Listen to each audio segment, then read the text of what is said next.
That completes Welsh questions. Before we come to the Prime Minister's questions, I'd like to point out that the British Sign Language interpretations of proceedings is available to watch on Parliament Live TV. We now come to questions to Prime Minister Jonathan Gullis. Number one, Mr. Speaker. Mr. Speaker, I know that members across the House will want to join me in wishing both England and Wales the best of luck for the World Cup. Mr. Speaker, this morning I had meetings with ministerial colleagues and others in addition to my duties in this House. I shall have further such meetings later today.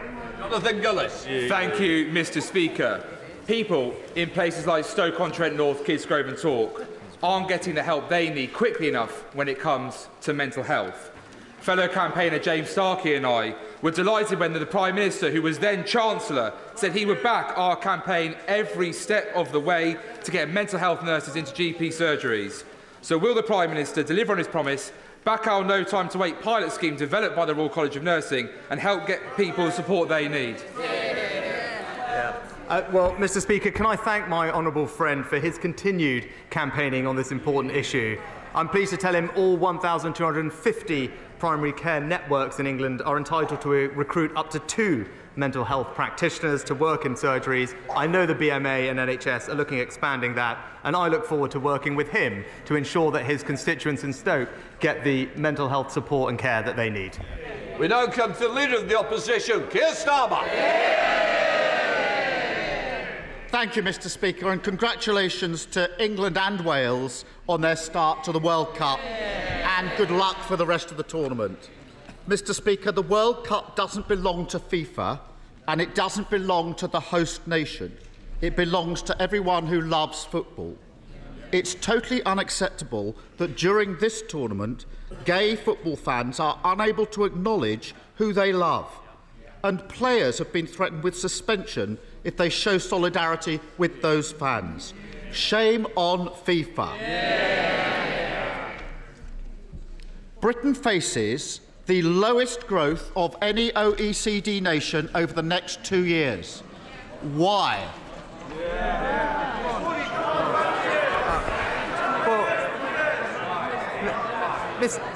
Mr. Speaker, this country has experienced since 2010 the 3rd highest growth in the G7. This year, the fastest growth in the G7, and unemployment at a multi-decade low. We're getting on to deliver more growth, Mr. Speaker. We're delivering free ports. We're investing in apprenticeships. We're protecting R&D. And if the Labour Party is serious about actually supporting growth, maybe they should get on the phone with their union paymasters and tell them to call off the strikes. Mr. Speaker, Order. We want to get through Prime Minister's questions, and you're not helping me. Keir Starmer. He's in total denial. We're bottom of the 38 OECD countries who are all in the same boat when it comes to COVID and Ukraine. And he wants a pat on the back. It's like a football manager, bottom of the league at Christmas, celebrating an away draw 3 months ago, and it won't wash. So they don't like their record, that's the problem. So let's try it another way. Why is Britain set to be the first country into recession and the last country out? Mr. Speaker, I'm pleased that the right honourable gentleman brought up the OECD report, because it contained actually 3 very important points. Firstly, it made the point that actually in the years following the pandemic, we're projected to have almost the highest growth amongst our peer countries. It also made the point, it was crystal clear that the challenges we face are completely international in nature. And thirdly, Mr. Speaker, it supported our fiscal plan because it's credible and ensures sustainability. Now, the right honourable gentleman would have known all of that if he actually read the whole report. But he's not interested in substance. He's an opportunist, Mr. Speaker. In 4 weeks, Mr. Speaker, In 4 weeks, I've strengthened the economy. We've put more money into the NHS and schools. We've delivered a deal. We've delivered a deal to tackle illegal migration. In the same 4 weeks, all we've... Prime Minister, when I stand, you've got to sit down. But can I just say to you, you came to me quite rightly and said to me, we want to get through Prime Minister's questions. I'm going to give short answers. Please stick to what you have. Well, Mr. Speaker, there's only one party that's crashed the economy, and they're sitting there. And I noticed this, Mr. Speaker. I noticed this. He won't say why Britain is set to be the first into a recession and the last out. So I will. 12 years of Tory failure, followed by 12 weeks of Tory chaos. For a decade, they've let our economy drift aimlessly before suddenly cutting the parachute ropes and slamming it to the ground. And because of the changes he's made, a typical household will end up with tax increases of £1,400. They don't want to hear about these tax increases of £1,400. Contrast that to a super wealthy non-dom living here but holding their income overseas. How much more... Order. Mr. Young, I don't need any more. I don't need shouting, don't need pointing. You're meant to be a good example when you sit on this front bench. Because you're the second, don't spoil what you're meant to do. Mr. Speaker, I don't think they want to hear this. Because of the changes he's made, a typical household will end up paying tax increases of £1,400. Contrast that to a super wealthy non-dom living here but holding their income overseas. How much more has he asked them to pay? Just order. As I said to the Prime Minister, I said to the Leader of the Opposition, I'm going to get through this list. I need you both to help me and think of other members. Come on. Well, Mr. Speaker, Labour had 13 years to address this issue and did nothing. Nothing. It was the Conservative government that took action and tightened the rules. But the problem with his idea is that it would end up costing Britain money. Not my words, the words of the former Labour Shadow Chancellor. But rather than peddling fairy tales and gesture politics, let's actually tell him what we're doing to deliver for this country. A record increase in the national living wage, protecting millions from energy bills, protecting the pensioners' triple lock. That's what we're doing for this country. Mr. Speaker, if they'd grown the economy at the same rate as the last Labour government, we'd have tens of billions of pounds more to spend on that. And Mr. Speaker, it wasn't a trick question. The answer is he's not asked non-doms to pay a penny more. Every year, he talks about the money. Every year, that's £3.6 billion thrown away because he won't make them pay their taxes here. How many extra doctors could Britain afford with that money? Well, Mr. Speaker, I'm pleased that he brought up doctors, because last week we delivered record increases in funding for the NHS. Not just more doctors, but more nurses, more scans, more operations. That shows our commitment to prioritise the NHS. Not my words, the words of the NHS Chief Executive.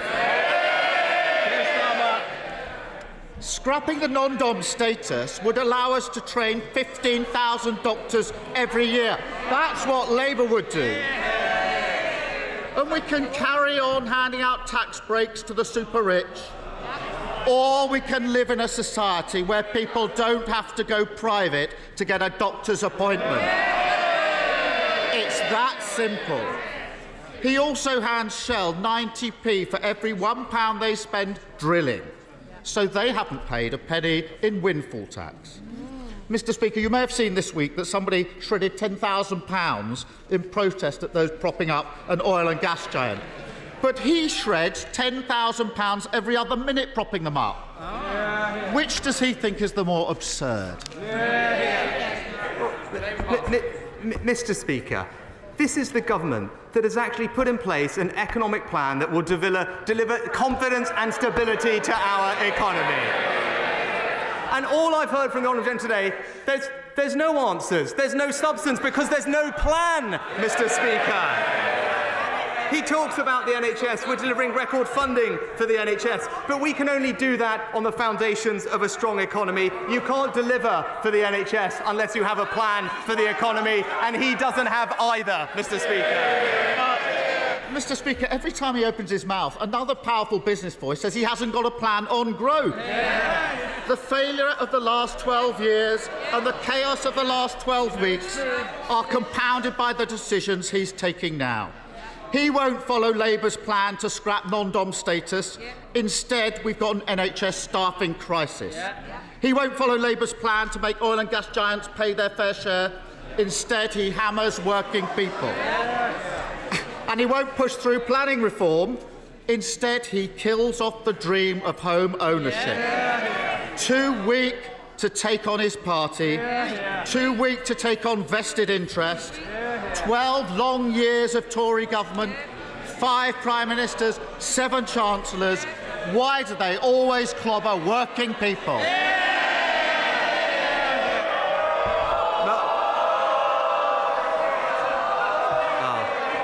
Mr. Speaker, he talks about leadership. This summer, I stood on my principles and told the country what they needed to hear, even though it was difficult.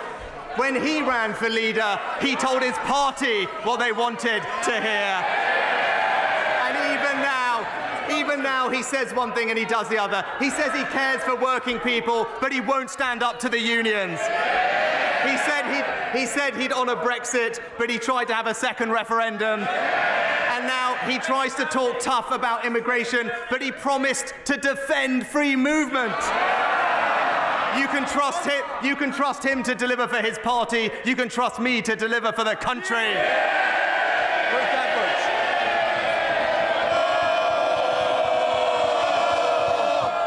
Ruth Edwards. Thank you, Mr. Speaker.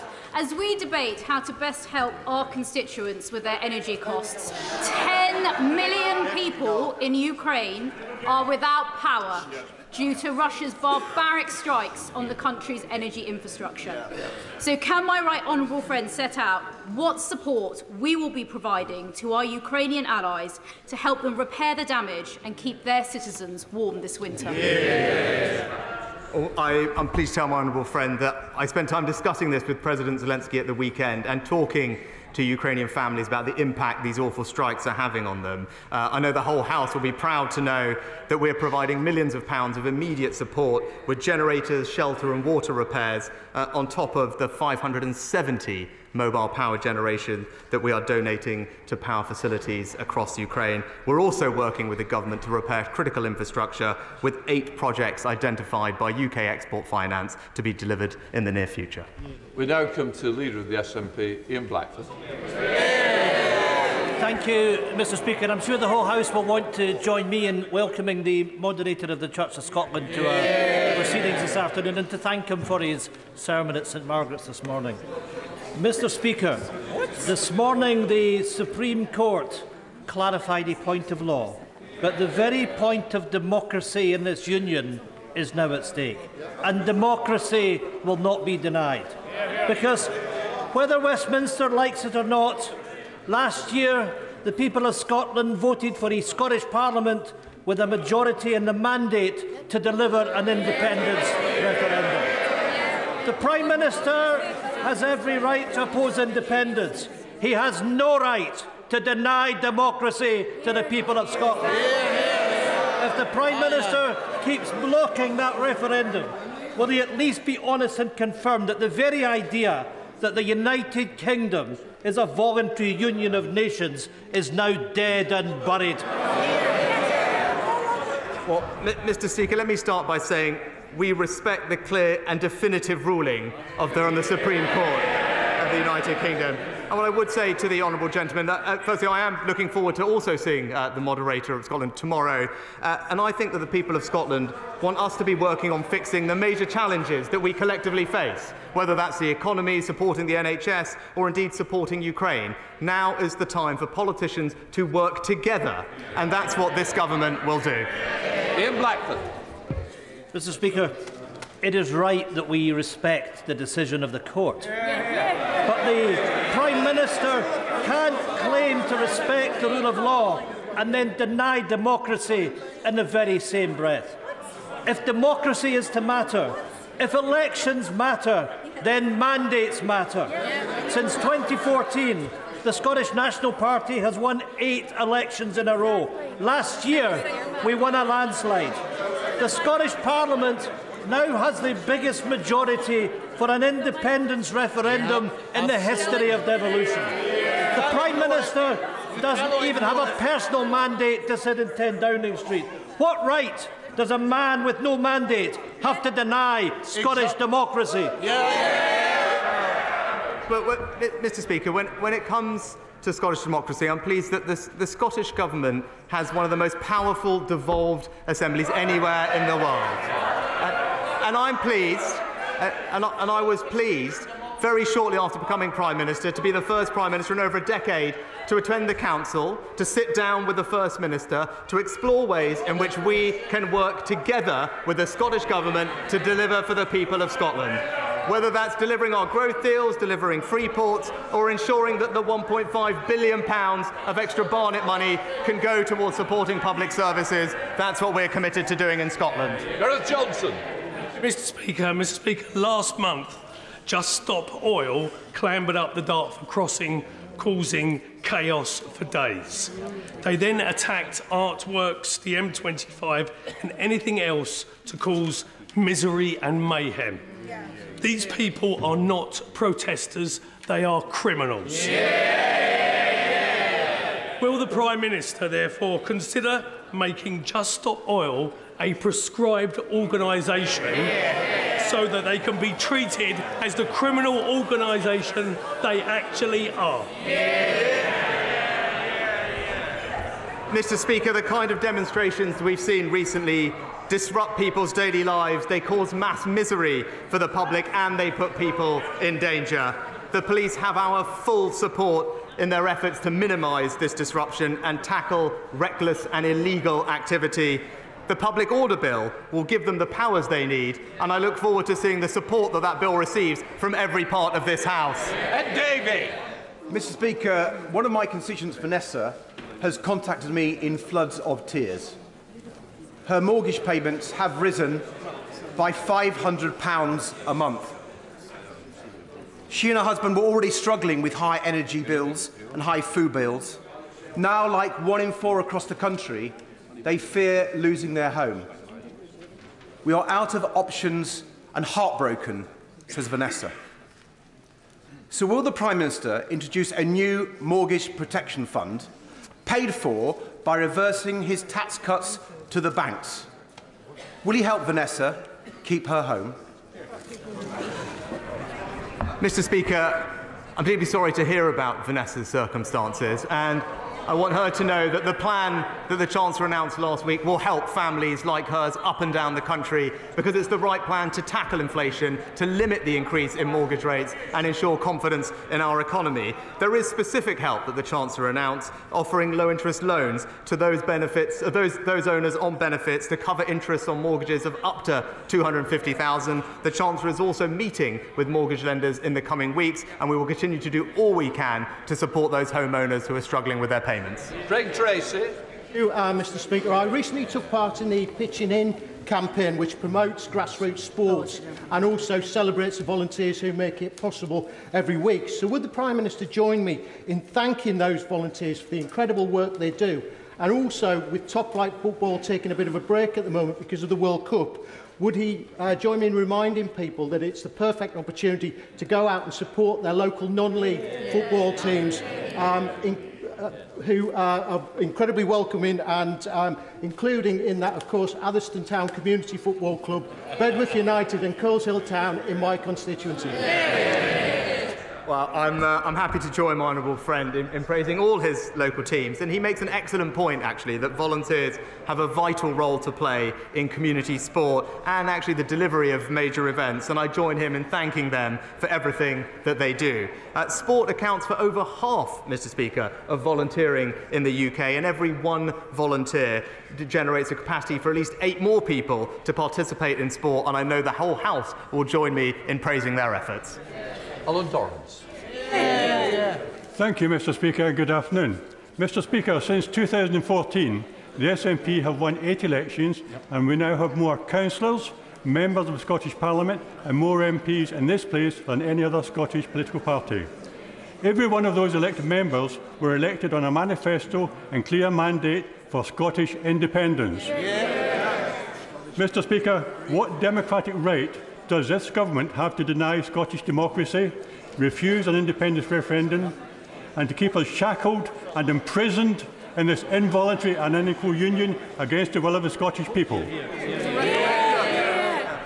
Well, Mr. Speaker, again, we respect the decision of the court today with regard to the referendum, and we're getting on with the business of working constructively, collaboratively, in partnership with the Scottish Government to deliver for his constituents. Indeed, the Ayrshire Growth Deal is investing over £100 million to make use of his region's strong industrial heritage, potentially making more use of renewable energy. That's the kind of positive project we should be focused on, and that's what we'll keep on delivering. John Penrose.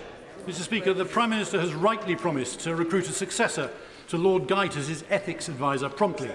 But would he accept that threats to integrity are often broader than the job description of the Prime Minister's advisor on the Ministerial Code? And will he therefore commit to introduce the additional measures in the new 5-point integrity plan on topics like lobbying and conflicts of interest, developed with organisations like Transparency International and Spotlight on Corruption, to show he will walk the talk and put party integrity and government integrity at the heart of our democracy?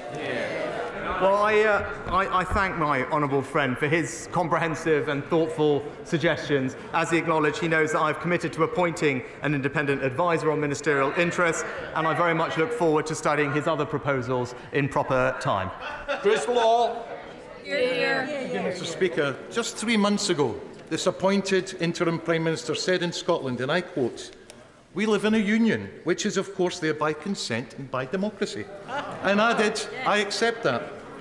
Well, Mr. Speaker, by their consent and by democracy, the Scottish people have already voted by a clear majority in the Scottish Parliament to have their say through a referendum on the independent future for Scotland. So it begs the ultimate question, Mr. Speaker. Can this Prime Minister tell us if he accepts Scottish democracy? And if so, how that's compatible with today's Supreme Court ruling that clearly exposes the myth that the UK is a voluntary union and is upheld by consent? Mr. Speaker, at a time like this, the Scottish people want to see their governments working together on the things that matter to them, and I believe that that is possible. And actually, he should know this, Mr. Speaker. In his own constituency, we've been able to support culture and tourism, working together to bring the V&A to Dundee. That's an example of a positive project. It demonstrates the benefits of the union, and that's what we'll keep on delivering. Sir Paul Beresford. Thank you, Mr. Speaker. My right honourable friend will be aware that the government provides a slim financial support across 5 firms for small modular reactors. A few other countries have woken up and are seriously investing in SMRs. As Sizewell will not be running until 2031 at the earliest, should we not be doing the same? No, my honourable friend actually makes an excellent point, and hopefully he was heartened to hear what the Chancellor said last week, that we want to crack on with our overall nuclear programme. And I think he's right to acknowledge that small and advanced nuclear reactors have the potential to play a key role in that nuclear programme alongside projects like Hinkley and Sizewell. That's why we've allocated £385 million to support them, and like him, I'm keen to see progress as soon as possible. Dr. Philippa Whitford. Thank you very much, Mr. Speaker. During the 2014 referendum, we were told that Scotland was an equal partner in a family of nations. Yet the disaster that is Brexit was forced on Scotland against our will, and we see devolution wound back by legislation such as the Internal Market Act. So if the Prime Minister still claims the UK is a voluntary union, can he explain the democratic route by which the people of Scotland get to make a choice over their own future? Well, Mr. Speaker, the UK is a collaborative and constructive union that is delivering for the people of Scotland. Even in Ayrshire itself, where we're working collaboratively with the Scottish Government to invest in aerospace, advanced manufacturing and space. Those are the types of activities that will bring tangible benefit to the people in her region, and that's the right focus for the Government. Angela Adams. Thank you, Mr. Speaker. As a North Yorkshire MP, my right honourable friend will know how crucial bus services are to our communities. Last month, Arriva stopped the only bus between Selby and Doncaster, meaning that 40 Selby College students had to find, at very short notice, alternative transport to get to college. Thankfully, the college itself stepped in to resolve the situation. Additionally, across North Yorkshire, around 80 other bus services are now under threat. Can he advise what action he will take to ensure that essential services are not withdrawn at short notice and ensure that these are continued to be operated across Selby District and wider North Yorkshire? My right honourable friend is absolutely right, and he knows that I share exactly the same challenges that he faces in our rural areas of making sure that our constituents have access to the bus services they need. I'm pleased that the Chancellor's allocated funding for extra bus services across the country, and I look forward to working with him to ensure that that money finds its way to rural areas like North Yorkshire to provide the connectivity that's so important for people to have opportunity and get access to public services. Olivia Blair. May I refer the House to my register of interests? Mr. Speaker, tomorrow marks 1 year since 32 people lost their lives in the Channel. New evidence suggests that the boat reached British waters and that the French and British authorities knew that it was in distress for a very long time. Families are still waiting for answers from the Marine Accident Investigation. Why has this investigation taken so long? Will he commit to a full public inquiry afterwards? And does he concede that this would not have happened if there were safe and legal routes into the UK?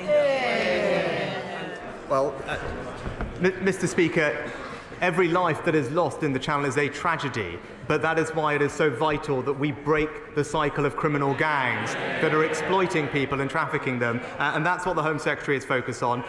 We have accepted over 380,000 people over the past few years because this is a place where people can seek refuge and sanctuary, but we must be able to do that in a sustainable way, and that's why it's right that we tackle illegal migration. Dr. Caroline Johnson.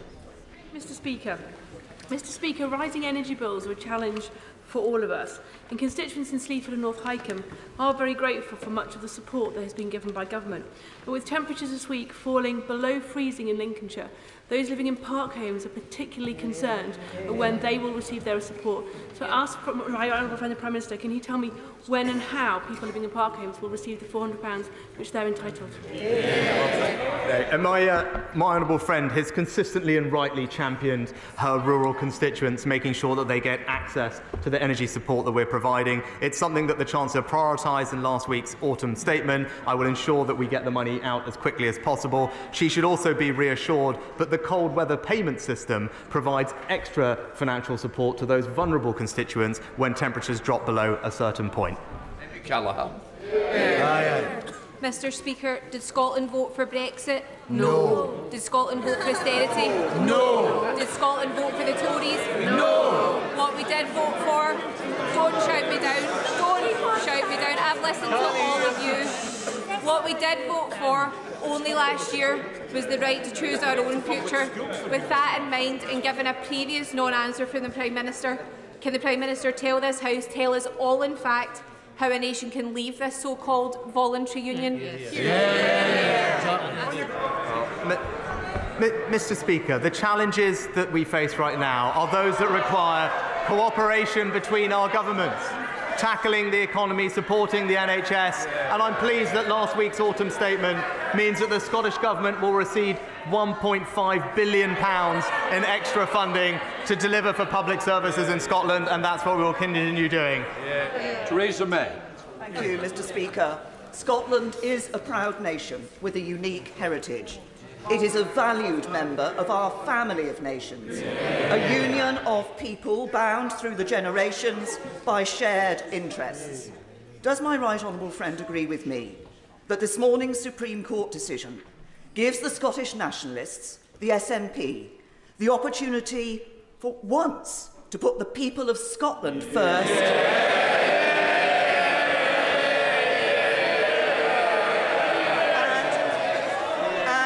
And end its obsession with breaking us apart?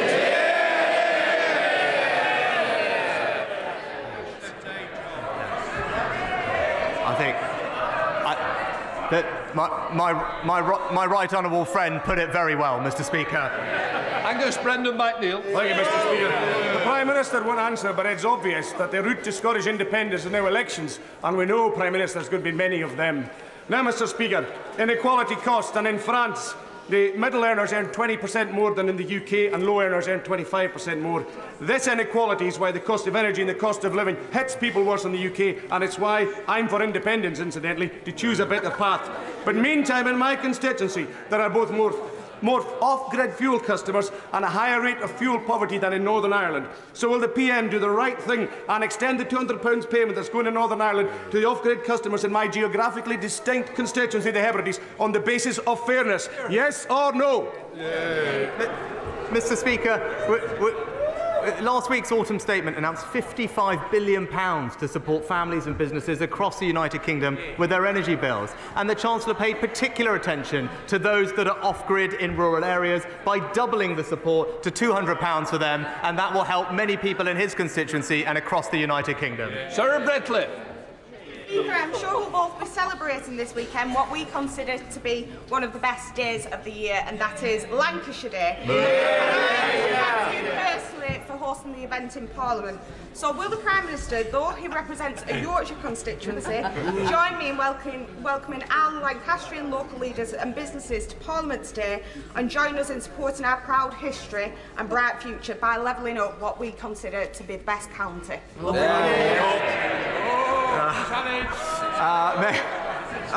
I offer my best wishes to my honourable friend, and indeed to you, Mr. Speaker, for Lancashire Day. And I can put local rivalry aside on this occasion to join her in thanking Lancastrians for their contribution to our country and to wish her the very best for today's event. Kirsten Oswald. Mr. Speaker, what we've heard from the Prime Minister today is, in essence, that no matter how Scotland votes, Westminster will decide. Yep. But democracy demands differently to that. Mr. Speaker, the late Canon Kenyon Wright said, what if that other voice we know so well says, we say no and we are the state? Well, we say yes and we are the people. And it is the people in Scotland who have to be heard. This place can't stand in the way of democracy. And if this Prime Minister, with no mandate, thinks it can, is he seriously telling us that this is a voluntary union of equals? Well, Mr. Speaker, we are focused not on the SNP, but on the people of Scotland. That's who we're delivering for. I'm happy to meet with the First Minister, as I continue to do, to deliver for them, whether it's in her own constituency with a growth deal, whether it's moving civil service jobs to Scotland, whether it's delivering free ports or indeed the extra funding for public services. This is a government that will deliver for the people of Scotland, and we will do it constructively and collaboratively. Order, order. I would now like to make a statement. On the 20th of October, the Culture, Media, Sport Committee published a special report on answers given to it by the Right Honourable Member for Mid-Bedfordshire when she was the Secretary of State for DCMS. The Honourable Member for Ochil, South and Perthshire subsequently wrote to me asking for precedence for a complaint of a breach of privilege, as was his right. I declined to do so since the bar for such a complaint is high. The House should only take action when essential in order to provide reasonable protection for the House, its members or its officers from improper obstruction. I note the committee itself, of which the honourable gentleman is a member, has said, had Miss Doris remained the Secretary of State, driving policy of selling the channel, we may have sought referral to the Privilege Committee. But as her claims have not been inhibited, the work of the committee, and she is no longer has a position of power over the future of Channel 4, we are instead publishing this report to enable the House and its members to draw its own conclusion. So I consider it appropriate to respect the committee's assessment of the situation. Correspondence on matters of privilege is private. Indeed, had to go to great lengths to ensure that members can write to me in confidence on any matter, knowing their communication will remain private. Expect the same courtesy in my replies. The honourable member has seen fit to give a partial and biased account of my letter on Twitter, and I await his apology. I gave the honourable member notice that I will be raising this matter at this time, but I do stress it is not the way we should be doing business in this House. Honourable Member for Killen-Pershing. Mr. Speaker, as you've the floor, Mr. Speaker, as you've just explained, the Commons Culture Committee, in which I sit, published a unanimous cross-party report about the testimony of the Right Honourable Member and the testimony she gave to the committee, and there are now considerable public interest in what should happen next. I want to put on record, Mr. Speaker, that I deplore social media pylons against you or indeed anyone else. I've been on the receiving end of them, and they are exceedingly unpleasant. But could I ask for guidance on what I and other members should tell their constituents about integrity in politics in this context? If someone misleads a committee, what should happen next? Can I just say, integrity is that, first of all, Clinton's letter, but only half the letter, is not integrity. In fact, far from it. It misled the people of this country. It certainly put me in bad light with the people of this country, and I don't expect that to happen in an impartial speaker. So if that was an apology, I don't think it was very good. David Davis. Mr. Speaker, in following on from that, honourable members of this House have certain strict duties on them. First, there is a duty of upholding the institutions of this House. Clearly, in breaching the confidentiality of the Speaker's private correspondence, the member for Oakle and South Perthshire has knowingly broken that rule. And frankly, for that, if that was an apology, that was not sufficient for that alone. But we also have a duty to tell the truth. Now, in his public pronouncements, he implicitly criticised you, Mr. Speaker, for not referring the DCMS Secretary of State to the Privileges Committee. But you were simply following the convention of agreeing with the DCMS Select Committee, of which he is a member. And when they decided not to refer, there was no minority report from him. There was not even a vote against from him. It was a unanimous vote. So what he was trying to do, Mr. Speaker, was to blame you by his partial release of his letter, and he was leading the public to believe that somehow you made this decision against the wishes of the committee. The rules of this House do not allow me to assert whether I view the misleading of the public as deliberate. So the House can make its own judgment on that. But this miserable half apology was completely inadequate for the breach of this measure. I'm going to leave it there for today, and I hope the Honourable will reconsider the way he's put his own part. Now I come to the urgent question. I'm going to let members leave before I close.